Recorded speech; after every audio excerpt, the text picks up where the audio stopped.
Africa মহাদেশের এই পোর্শনটা দেখতে অনেকটা গন্ডারের সিংহের মতন। এখানে চারটে দেশ আসে, সোমালিয়া, জিবুতি, ইরিট্রিয়া আর ইথিওপিয়া। এই চারটে দেশ মিলে এই এরিয়াটাকে বলা হয় হর্ন অফ আফ্রিকা। এবার এই দেশগুলো সম্পর্কে কিছু কিছু ফ্যাক্ট আছে, সেগুলো বলি। যেমন সোমালিয়ার রাজধানী মোগাদিসু। এই সোমালিয়াকে ডাকাত বা দস্যুদের দেশ বলা হয়। তারও একটা কারণ আছে, এই এশিয়া থেকে মোটামুটি সমস্ত পণ্য ইউরোপের মার্কেটে যাওয়ার জন্য এই রাস্তাটা ফলো হয়। এশিয়ার সমস্ত প্রোডাক্ট ভারত মহাসাগর হয়ে এখানে এডেন উপসাগর হয়ে তারপর লাল সাগর, তারপর সুয়েজ খাল পার হয়ে ইউরোপের মার্কেটে যায়। তো এই এডেন উপসাগরের যে জায়গাটুকু, এর দক্ষিণে যেহেতু সোমালিয়া রয়েছে, এই জন্য এই সোমালিয়ার ডাকাতরা ওই সমস্ত জাহাজের উপর হামলা করে এবং লুট করে। এবার সোমালিয়াতেই যেহেতু এই ঘটনাটা বেশি হয়, এই জন্য সোমালিয়াকে বলা হয় ডাকাতদের দেশ বা জলদস্যুদের দেশ। এই যে সোমালিয়া, এর ঠিক পশ্চিম দিকে ছোট্ট একটা দেশ আছে জিবুতি। এইখানটায় যেমন আমরা দেখেছিলাম যে মরক্কো আর স্পেন এর মাঝখানে ছোট্ট একটা স্ট্রেট বা জলসন্ধি রয়েছে, যেটাকে বলা হয় জিব্রাল্টার স্ট্রেট। সেই রকমই এখানে জিবুতি আর এখানে রয়েছে ইয়েমেন। জিবুতি আর ইয়েমেনের মাঝখানে একটা জলসন্ধি রয়েছে, যেটাকে বলা হয় বাব আল মান্দেব।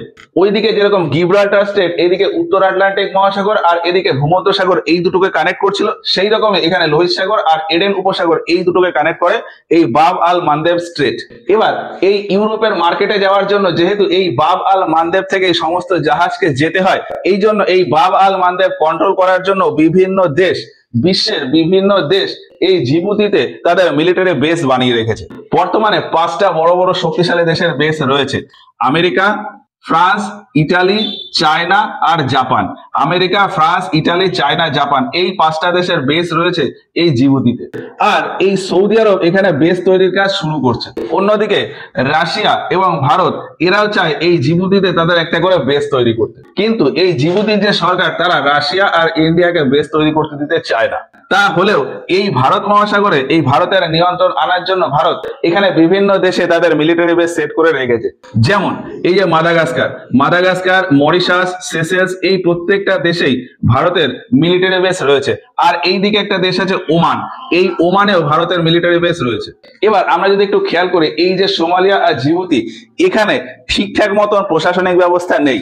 এই জন্যই সোমালিয়া ডাকাতে ভরে গেছে এবং জিবুতি বিভিন্ন দেশের মিলিটারি বেসে পরিণত হয়ে গেছে। তার পেছনের একটা কারণ হলো যে এই যে সোমালিয়া স্বাধীন হয়ে যায় 1960 খ্রিস্টাব্দে এবং তারপর জিবুতি স্বাধীন হয় 1977 খ্রিস্টাব্দে। এই স্বাধীন হয়ে যাওয়ার পরে এখানে কোনো গণতান্ত্রিক সরকার প্রতিষ্ঠিত হয়নি। এবার গণতান্ত্রিক সরকার প্রতিষ্ঠিত না হয় এখানকার প্রশাসনিক ব্যবস্থা খুবই দুর্বল হয়ে পড়ে। তো যাই হোক, এই হলো সোমালিয়া আর জিবুতি। জিবুতির পশ্চিম দিকে আরেকটা দেশ আছে, উত্তর পশ্চিম দিকে একটা দেশ আছে ইরিট্রিয়ার রাজধানী আসমারা। 1998 থেকে 2000 এই সময়টাতে ওই ইরিট্রিয়াতে ভয়ানক সিভিল ওয়ার বা গৃহযুদ্ধ হয় এবং বলা হয় যে এই গৃহযুদ্ধের ফলে এখানে প্রচুর পরিমাণে পুরুষ মারা যায়। তার ফলে পুরো দেশ জুড়ে পুরুষের সংখ্যা কমে যায় এবং তারপর এই দেশে নিয়ম হয়ে গিয়েছিল যে এই দেশে যে সমস্ত পুরুষ আছে তাদেরকে 2টো করে বিয়ে করতেই হবে। তবে 2016 সালে গিয়ে একটা রিপোর্ট বা নোটিশ বা অর্ডার বেরিয়েছিল, যেখানে বলা হয় যে এই খবরটা ভুয়ো এবং যদি হয়েও থাকে তবে সেটা ইল্লিগাল। এবার এই যে ইরিট্রিয়ার রাজধানী বললাম আসমারা, এই আসমারার আর্কিটেকচার খুব বিখ্যাত। এই আর্কিটেকচারাল স্ট্রাকচারের জন্য এই আসমারাকে বলা হয় লিটিল রোম। ইরিট্রিয়ার দক্ষিণ দিকে এই একটা দেশ আছে ইথিওপিয়া। পুরো আফ্রিকা মহাদেশের ভেতরে 2টো এরকম দেশ আছে যে দেশটা কলোনাইজ হয়নি, মানে ইউরোপের কোন দেশ দ্বারা নিয়ন্ত্রণ হয়নি। একটা হলো এখানে লাইবেরিয়া আর এইখানে ইথিওপিয়ার রাজধানী আদিস আবাবা। আফ্রিকা মহাদেশ থেকে অলিম্পিকে প্রথম গোল্ড মেডেল পেয়েছিল আবেবে কিকিলা। তিনি এই ইথিওপিয়ার বাসিন্দা ছিলেন। 1960 খ্রিস্টাব্দে রোম অলিম্পিকে আবেবে কিকিলা আফ্রিকা মহাদেশ থেকে প্রথম গোল্ড মেডেল এনেছিলেন। এই ইতিহাস সম্পর্কে আরেকটা খুব ইন্টারেস্টিং ফ্যাক্ট আছে যে পুরো বিশ্বে নরমালি বছর 12 মাসে কমপ্লিট হয়, কিন্তু এই ইথিওপিয়ার যে ক্যালেন্ডার অর্থাৎ ইথিওপিয়ান ক্যালেন্ডার, এটা 13 মাসে কমপ্লিট হয়। ইথিওপিয়ান ক্যালেন্ডার অনুযায়ী 30 দিন করে 12টা মাস থাকে আর বাকি যে 5 দিন বা 6 দিন সেটা মিলিয়ে আরো 1 মাস ধরা হয়। ইথিওপিয়ান ক্যালেন্ডার অনুযায়ী তাদের বছর শুরু হয় 11 সেপ্টেম্বর থেকে। এই দিনটাকে বলা হয় এঙ্কুতাতাস। এছাড়া এই ইথিওপিয়া সম্পর্কে বলা হয় যে কফির জন্ম হয় ইথিওপিয়াতে। আর এই ইথিওপিয়ার ভেতরে একটা হ্রদ রয়েছে টানা হ্রদ বা টানা লেক, যেখান থেকে নীল নদের উৎপত্তি। এবার এই নীল নদের উৎপত্তি সম্পর্কে ভারতের গঙ্গার মতন একটা থিওরি রয়েছে। গঙ্গা নদীর ক্ষেত্রে উত্তরাখণ্ডের ভেতর একটা জায়গা আছে দেবপ্রয়াগ। এই দেবপ্রয়াগে অলকানন্দা আর ভাগীরথী নদী এই দুটো এসে মেশে এবং তারপর থেকে গঙ্গা নামে প্রবাহিত হয়। সেই রকমই নীল নদের ক্ষেত্রেও তাই। এইখানে দুটো দেশ আছে, তানজানিয়া আর কেনিয়া। এই দুটো দেশের বর্ডারে এখানে রয়েছে ভিক্টোরিয়া হ্রদ। এই ভিক্টোরিয়া হ্রদ থেকে একটা নদী আসে হোয়াইট নীল। আর ইথিওপিয়াতে একটা হ্রদ আছে টানা হ্রদ। এই হ্রদ থেকে আসে ব্লু নীল। হোয়াইট নীল আর ব্লু নীল, ভিক্টোরিয়া হ্রদ থেকে হোয়াইট নীল আর টানা হ্রদ থেকে ব্লু নীল, এই দুটো নদী এসে মেশে সুদানের ভেতরে একটা জায়গা খার্তুমে, এবং খার্তুমের পর থেকে যে সিঙ্গেল নদী যায় সেটাকেই বলা হয় নীল নদ। তো সোমালিয়া, জিবুতি, ইরিট্রিয়া, ইথিওপিয়া, এই চারটে হলো। এবার ইথিওপিয়ার দক্ষিণ দিকে দুটো দেশ আছে, উগান্ডা আর কেনিয়া। এইখানে হলো উগান্ডা আর এখানে হলো কেনিয়া। উগান্ডার রাজধানী কাম্পালা আর কেনিয়ার রাজধানী নৈরোবি। উগান্ডা কাম্পালা আর কেনিয়া নৈরোবি বা নাইরোবি। এই উগান্ডাতে বিশ্বে সব থেকে বেশি গরিলা দেখা যায়।